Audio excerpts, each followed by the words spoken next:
It's on you this week. All right, cool. I put it on you. It is Friday, February 12th, 2016, and you are listening to On the Heels Wrestling Podcast. I'm Kyle. I'm Ray. And I'm Brittany. We're three co-workers who enjoy pro wrestling, and this podcast gives us a space to shoot on all the aspects of our favorite pastime without getting weird-ass looks from the rest of our office. This podcast is all about giving you consistent, bite-sized commentary on the happenings currently in the wrestling world, with a big focus on WWE's main roster and NXT, though we'll occasionally dip our toes into the indies and international scene. Every week, we'll either recap previous week's Raw, NXT, the pay-per-view event, TakeOver, etc., or we'll hold a roundtable discussion on a particular topic. But this week, we are finally talking about NXT. You know, for me, as we mentioned on the sort of origin story podcast, it was the carrot on the stick that Brittany used to, reel me back into the world of professional pretty big wrestling. carrot. Yeah, I mean, let's be real. NXT is like the best thing in wrestling right now. Well, yeah, but it was the totally best consistent thing an organic bait thing. Like, you had to know that I would appreciate the product. She didn't just say how great it was. Really, she just said, "Hey, this is pretty cool. You should come check it out." And the product kind of spoke for itself. Yeah. And being someone who wasn't budgeting any time towards wrestling at all, other than dabbling here or there, or just reading stuff that would come through on Facebook, and so now you're on a podcast, so I'm at a wrestling podcast, got wrestling stuff. Family members are wondering why my Facebook got dominated with Daniel Bryan Raw photos. It's just kind of sort of taken over, and all thanks to NXT and sort of the strength of the product down there. So, did you guys see the what NXT was? The reality show? Yeah. The reality show version. You had the newbies and you had the veterans. Yeah. And because the Miz was tied with Daniel Bryan. Yeah. Which is great because then Miz kept playing that even after NXT had changed format. It's with my success and guidance that you've become something great. And that's one of the things that I really like about NXT is it realized what it was doing wasn't working. Yeah. So rather than try and force the crowd into liking their product, they changed the product. Not here's where, I wonder, for example, if it's that, which would be a great reflection on them as an organization, or is it Vince is oh, that NXT thing failed. All right, Hunter, you say you want to get up to speed on the biz, do something. It can't be worse than this shit. That could have happened. Honestly. That absolutely could have happened. I don't know. I wonder. Either if it's one, then it's great management by them. If it's the other, then it's a great job by Triple H, right? Yeah, because honestly, they could have just killed it. It could have just died like ECW. Yeah. The fact that they switched it up, they were willing to change, it speaks volumes. I did not catch NXT until really recently. I think I want to say, let's see, Neville was champion. Who was champion before Neville? Bo Dallas. Oh man, never mind. No, Bo Dallas was champion when I started watching. So that's when I came to NXT. Now, was he doing the Bo Leave thing then? He had just started Bo Leave. Yeah, so he wasn't. So he got to keep his NXT angle. A little bit, yeah. So it was interesting because Bo Dallas originally, I wasn't really watching NXT at that point, but seeing a couple clips online, he hadn't really been doing that in a way that got over with the crowd, and then eventually just ran in hard with it.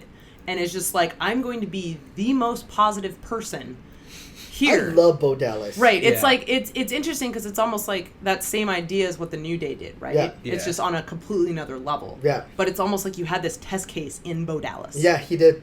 I love the fact that he is so committed to the gimmick that he is punching it at 90 miles an hour of just the line he did on Raw with if the universe brought us friendship. Yeah. Oh, come on, Bo Dallas. I love it. He's really killing it with the social outcast. He's smiling 100% of the time. Yeah. Even when he's being a dick. Yeah. He's great. It looks painful that he just doesn't stop smiling. And that's one of the things, another thing that I like about NXT is watching a character like that in NXT compete against someone like Neville.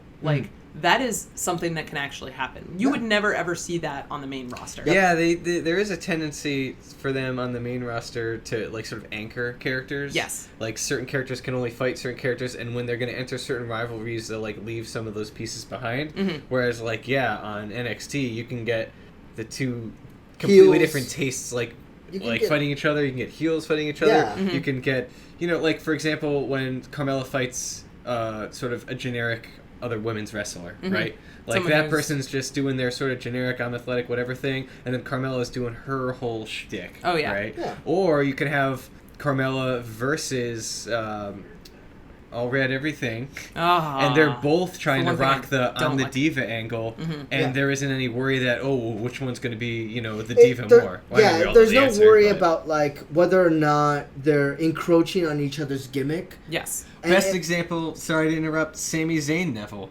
That was like that straight They up were very classic, close. like, friendship, but like mutual respect thing. Mutual respect for that the not in a business. way that was like lame. It was just, man, they both went at it. Like that match. It was awesome. Was amazing. It's fantastic. Yeah. Yeah.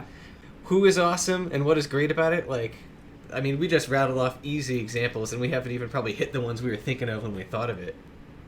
I don't know. Do you have a favorite NXT match off the top of your head? Off the top of my head, oh my god, the one with Cesaro. Oh my God, Cesaro, Sami Zayn, three Cesaro, falls. Sami Zayn is my favorite of all time. Oh. that's of pretty NXT. great. I think that was the first episode of NXT I watched. Oh my god. Wow. Yeah, and like I was at home, like Steve was on the porch watching Network on the laptop, and he's like, he pauses it, comes and finds me, and says, "I need you to watch this." Yeah. And it was incredible. And I was a big Cesaro fan at the time, so I'm watching this because of Cesaro, right? Yeah. And at the end of that match, I'm like 100% in on Sami Zayn. Oh yeah. Oh wow, that's a great first match. I know, right? So for me, Takeover was my first one. So the Takeover, Our Evolution. Our Evolution. Yeah, I always forget that it's not Takeover. My bad. It was the pay-per-view where Kevin Owens debuted. He busted his nose, won the match, TJ Parker. and Oh, yeah. then Busted his at nose. the end of the show, apron powerbomb Sami Zayn. Oh my god, it was Like, so. and that was the thing that I told, because as I said before, Owens is one of my guys. Yeah. Like, that was so fantastic because he was rocking the underdog whatever tail first time, and people were happy to see him. Oh, and yeah. then he came in and just completely stole the heel show. They did a great job producing that and selling it, and it was fantastic. So. Yeah. When I was thinking right now about who was awesome on the show, I kept going to like the indie guys that I know or the TNA guys that I know, and then I started to think about, holy shit, that women's roster. Yes. Thank you. Yeah. Asuka. We had Charlotte. We had Becky Lynch. We had Sasha. Bailey. Sasha. Of course, the boss. The boss. The boss. We have Carmella, we have Alexa Bliss, Yeah. We have a lot of we great. have a lot, and then there's a lot of people coming up too. Yeah. Like, and they're really starting to try and build up that women's division Yeah. now that a lot of them have been promoted. Yeah, like Alexa Bliss is kind of like I don't want to say undervalued since she got a lot of screen time when the dubstep Duggan guys were champs, but I think she is a little underrated. Like, she is really good. You just see her and she's a great heel sort of supporting cast member in that thing. And then that angle they Her had with the facial vaudevillains. expressions, Oh like yeah. you can just keep the camera on her face, and that tells a I story mean, you're by basically itself. thinking, oh, what a bitch. Yeah. You know, Yeah. and like she was rocking You that. used to wear a tutu to Yeah. the ring. You What used to- happened to the sparkles? Yeah, Where yeah, are my sparkly, cute, happy girl to that, and like I feel like the height of that was their feud with the vaudevillains, and how she basically kept calling them out, like, "What are you gonna do? You're gonna hit a girl, classy guys?" And it was like, wow,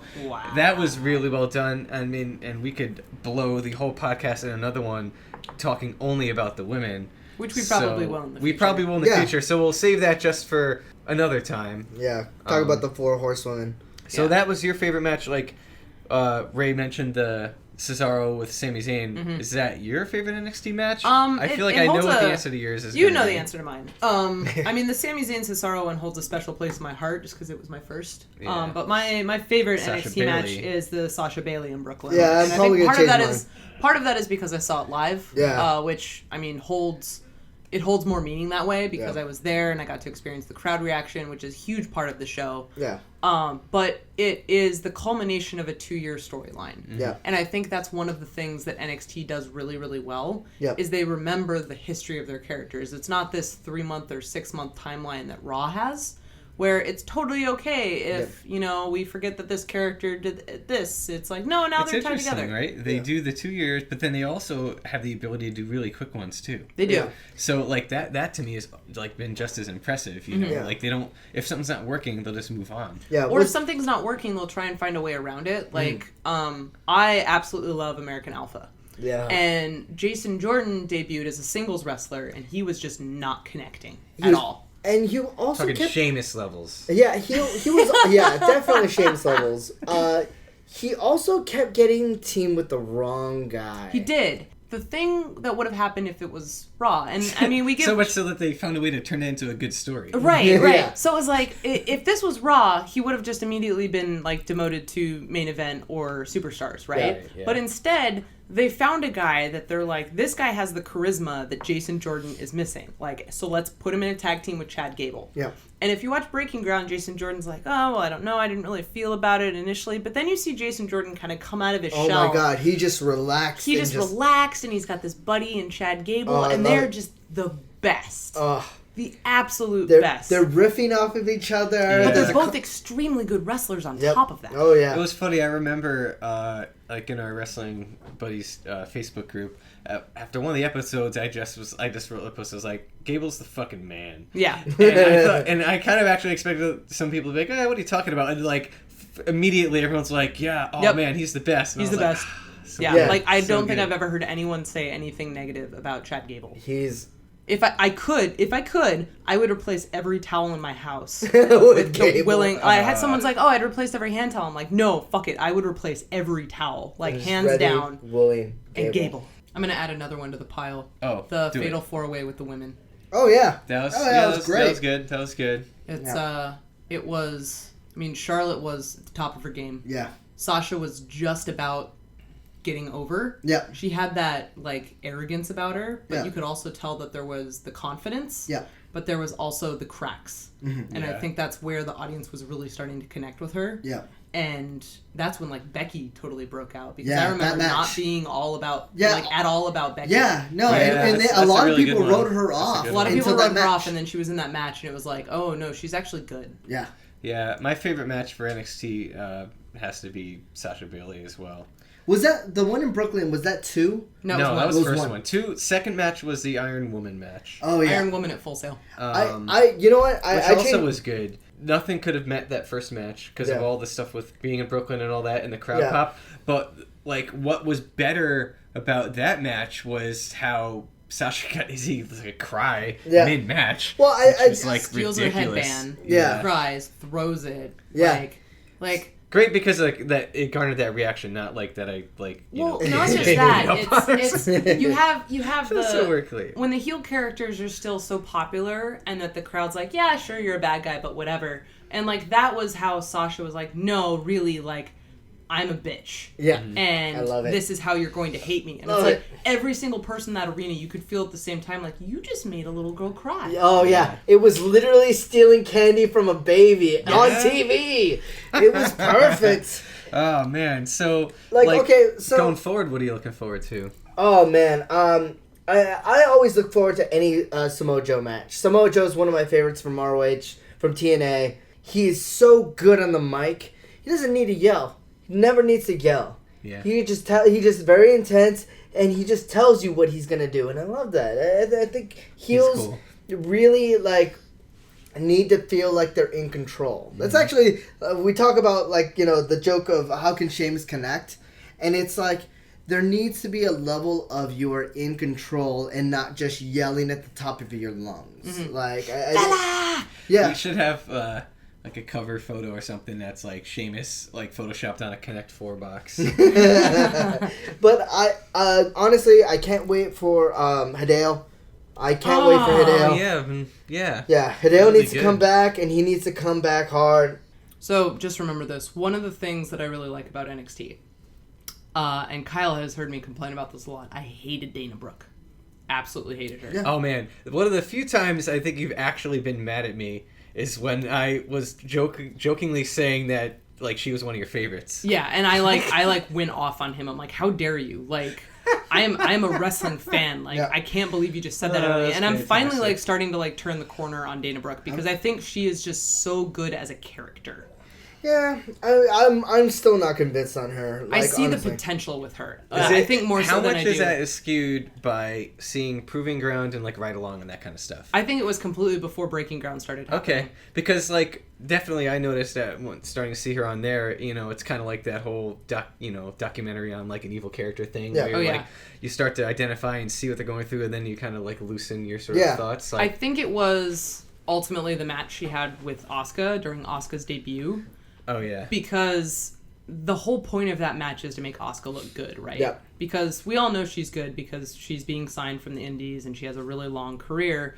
But your goal in that match is to make her look good and make her feel welcome. Yeah. And get her over with the crowd. And Dana did an excellent job in that match. Yeah, I can agree with that a bit, but as far as technical ability, as far as really selling stuff... Oh, technical, she has a lot to work on. Yeah. The one that got me is her tag team partner, Emma? Emma. Like, I hated Emma. For the longest time, I hated did not Emma. get the dancing thing. I don't get anything she did. Like, even as a heel, I'm like, I don't... Like, you're not selling me on this whole heel thing. Even, like, the posing thing is still driving me nuts. But, in the ring, when she fought Asuka, it was actually, like, a not bad match. I was like, this is a good match. Emma's decent. Yeah. Yeah, for me, I'm looking forward to sort of where they take things, like how are they going to handle certain weird situations like Baron Corbin and other characters. How are they going to handle... hate Baron Corbin. Yeah. He looks like he smells bad. How are they going to handle, Finn Balor's situation? Yeah. Just sort of, just interested fan kind of stuff. Like, I don't even want to, like, think of a particular match because since we've been talking so much about the main roster injuries and stuff, like, I think anyone's game for promotion. Yeah. And so, I don't want to speculate too much. But obviously, Nakamura, if he is to go through NXT, I mean, that's going to be great. Mm-hmm. So that's got to be it. Happens. Especially since I haven't really watched too much of his matches outside of a couple Wrestle Kingdoms. Yeah. I'll be stoked to just sort of see him more frequently. So he's the one I'm looking forward to. All right. So, talk a lot about NXT and why it's awesome, but nothing is perfect. What do you not like about NXT? Or what could NXT do better? Start us off, Ray. Oh my god, I have a lot. Okay. So like, snap. Yeah, Right. I love NXT. Let me just start off settle in here. But I love you, so I can hate you. Yeah, but I love you. But let's be honest. Yeah, right. Man's got needs. So, brother's got needs. The thing I like about NXT is that it's WWE's indie. That is it's not OVW. It's like it's a weird middle ground where the wrestlers are given opportunity to build their characters and showcase their wrestling skills in front of a crowd. They're given opportunities that they wouldn't have otherwise in just an indie. But what I don't like about it is because it's just an hour, I don't feel like they are being given enough opportunity to work solely on character development. The reason why I say this is things like the Ascension, things like Neville, things that are failing at the roster level is not because they're bad wrestlers. It's because their characters are very one-dimensional. And it doesn't translate well. It just doesn't. And it's not because these gimmicks are bad. It's because they're not developed. Yeah, and I feel like Kevin Owens is one of the few that they allowed to have mic time that was worth it, right? Yeah, because, I mean, he's an asshole. So 2 hours? Yeah, I would, honestly, for the roster as big as it is in NXT, you kind of, like, I personally feel like they need to. I completely disagree. I think keeping NXT to 1 hour is part of the reason why I like the show so much, because I'm always incentivized to watch it, because it's not as much of a commitment as something like Raw. Because Raw used to be 2 hours. And we can tell from history that has its successes, right? Like 3 hours, way too long for a show. Mm-hmm. But I think part of the benefit of NXT is being only an hour, you're only going to get good content.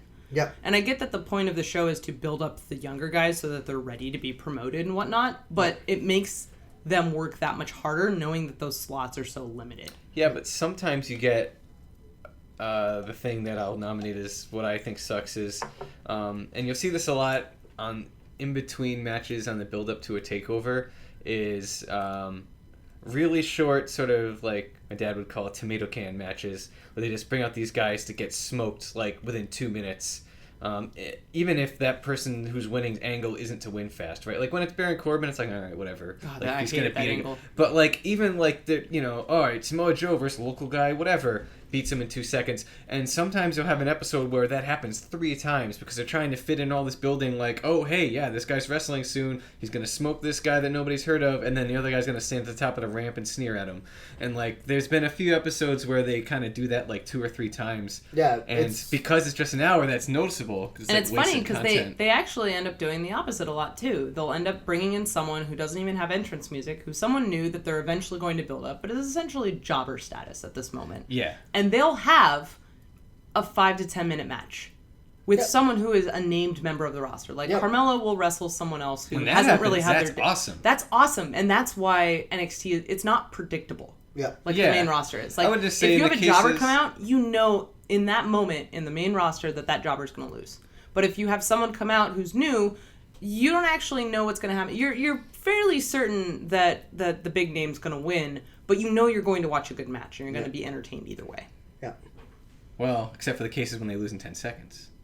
True. I mean, like it. Yeah. I think that you're going it's to not always. As like cut and you're dry always like going you to said. get that. Yeah. You're always going to get that. But I think there are more opportunities in NXT where they end up having jobbers in good matches. Yeah. No, I'd agree with that. It's just the cases where this kind of goes to Ray's point. Like you could have built that character and story by giving Samoa Joe in that case or Baron Corbin actually a chance with the mic. Yeah. As much as that may be dreadful to think of, like he has to do it at some point. Yeah. Give him the mic for those 3.5 minutes. Yeah. Instead of have the other guy, because the person who they're trying to build and analyze from Performance Center or whatever would be better suited to have a cool match like Brittany was saying than to just go out and take a move in 10 seconds, right? Yeah, because I mean, part of the point I was trying to explain is in terms of the matches, I don't mind a squash match. I really don't. I don't either.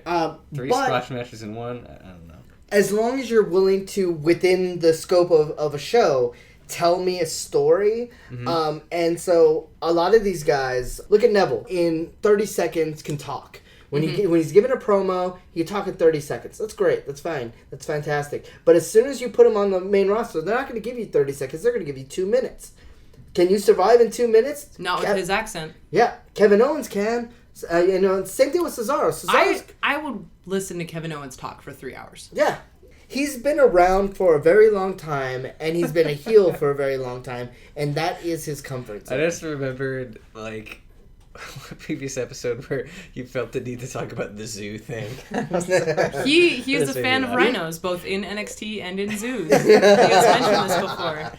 Oh, man. All right, so is there something, I think Brittany might have a thing here for how to improve NXT? I think a way that you improve it is you stop filming the episodes in bulk. Yep. In real life, I've been complaining a lot about spoilers. And I think that's one of the things that current wrestling fans who maybe used to watch when they were younger, they'll just start, like, searching the internet for all these stories and reading about all this stuff, and then they complain that the product isn't as good as it once was. Yeah. And I think a big part of that is because back in the day, there wasn't really an internet involvement with wrestling, if at all. And we're starting to hear about things before they happen. Yep. Or there have been matches for NXT recorded far out closer to WrestleMania. Yep. And I'm trying as hard as I possibly can to avoid these spoilers, and it's getting harder and harder because it's NXT itself is a big product. And it's like, but that's why I watch wrestling. That's why I don't go to Squared Circle anymore. It's why I try and keep things kayfabe in discussion. It's so that I can enjoy those moments, because it's the things like with the Royal Rumble, like AJ Styles coming out. We knew he was signed, but we didn't know that specifically was going to happen. Right. Had we known, that moment wouldn't have been as impactful. Nope. Oh, yeah, no, that moment was nuts. And I get from the indie perspective why they want to do it all at once. And it makes it easier. It makes it easier for filming, and that's fine. It probably makes it easier for ticket sales. It makes, logistically, it's a ton easier. But they have built up a brand by itself. And you're at the point now where you can't really just have a bunch of episodes anymore, because they're just going to end up all getting leaked, and you lose that element of interest that like my favorite part of wrestling almost. Yeah. One thing as far as improving NXT, the same thing I have as a complaint for the main roster, which is they need to know how to manage the mid-card.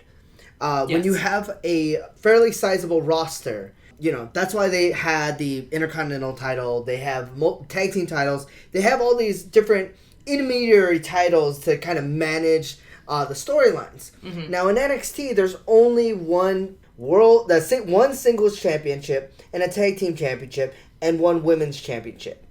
For me, you have a very small roster, but there's a lot there. There needs to be more like the Dusty Classic. Mm-hmm. You have to do more tournament style things. Like things that are trophies that aren't necessarily titles, to build up some sort of importance with the mid card. The other thing I would say is that the women's roster is big enough at this point. At Women's least tag.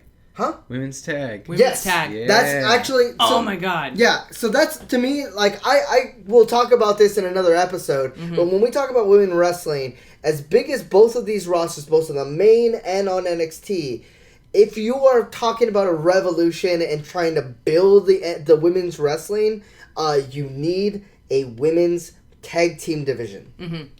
That opens up a whole lot of problems because if you build up a good women's tag team, what do they do when they get to main roster? They've got nothing. Yeah, no, they have to do it That's for both. That's a really, really interesting... Yeah, but that for me is improving the mid-card is always a challenge for any sort of federation. I agree, and I mean, it scales up to the WWE main roster level that we've talked about before, right? Like, we say, the things we commonly say is bring back one of the old belts or re-segregate the shows, right? Mm-hmm. Because right now, as it stands, there still is too much talent to the point where you need multiple 4-person factions just to get everybody screen time. Yep. And that leads to people like, King Barrett. I haven't seen him not in a King Barrett t-shirt in a year, it feels like. Like he hasn't been wrestling unless it's a 4v4 tag. Bones are bird bones and he breaks constantly. Yeah, but also, even if he weren't, even with the dearth of healthy superstars, there's still too much. Like, that's the thing that's crazy is we're both sort of lamenting the injuries while also there's still not enough time for everybody to have compelling stuff. So, yeah, I agree on that mid-card thing. And Ray's kind of got a note here, TakeOver SmackDown. Yeah, so it's a big question is, like, you have the main roster, right? Mm-hmm. You have SmackDown, you have NXT. NXT is driving subscriptions to the WWE Network. Mm-hmm. What do you do?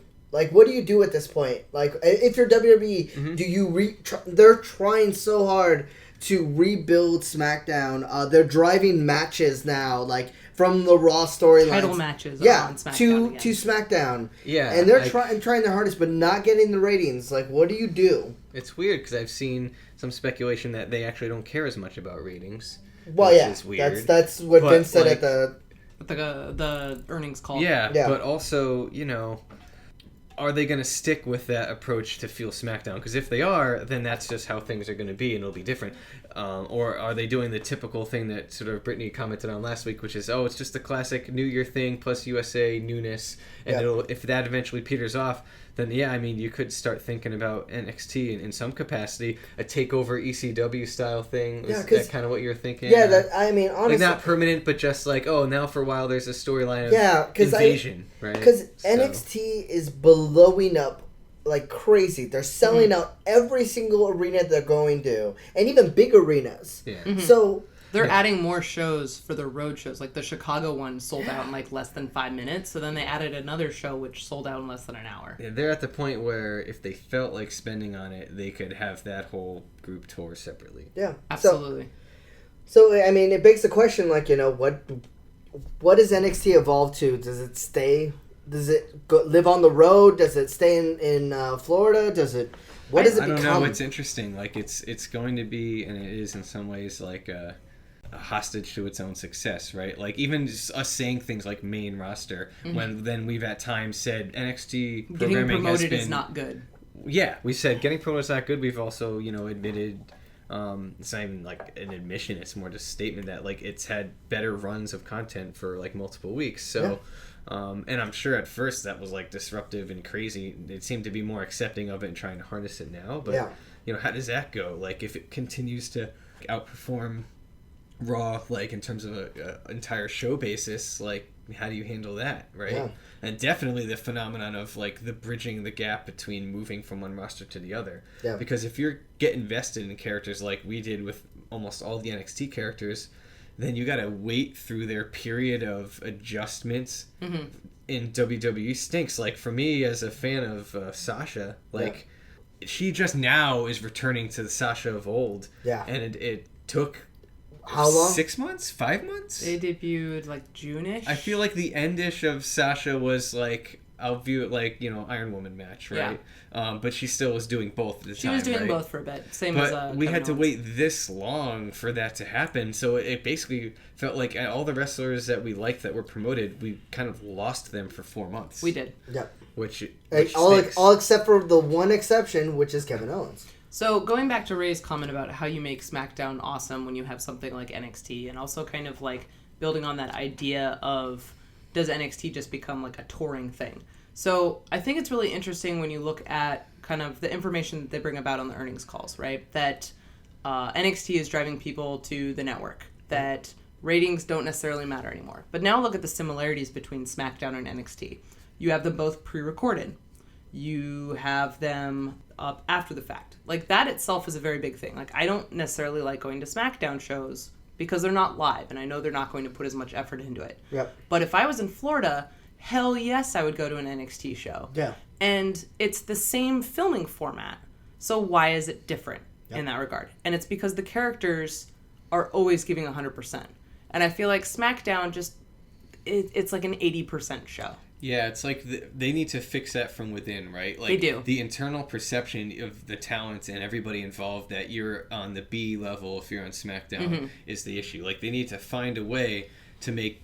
I mean, you kind of can't have co-number ones, right? Like, it breaks the paradigm, but they need to get as close to that as they can, and it feels like the only way that we know of, because we've seen it, is the sort of segregation angle. Yeah, the brands. Just because then at least well, if I want it to be at the top of my brand, then I have to be in the main event of SmackDown, right? And, you could opine one way or another whether, as a wrestler, you want to be on that show. It still at least makes it clear your goal is to main event SmackDown every week and be in their open and be in their stuff, and honestly, for me, the one thing I saw when they're doing this, at least when Paul was in charge, and I don't mean Levesque, I mean Heyman, was that there was competition amongst the writers. Yeah. And right now there is competition amongst the writers between Main Event and NXT. He did so well at that like, it threatened them and they had to shut him down.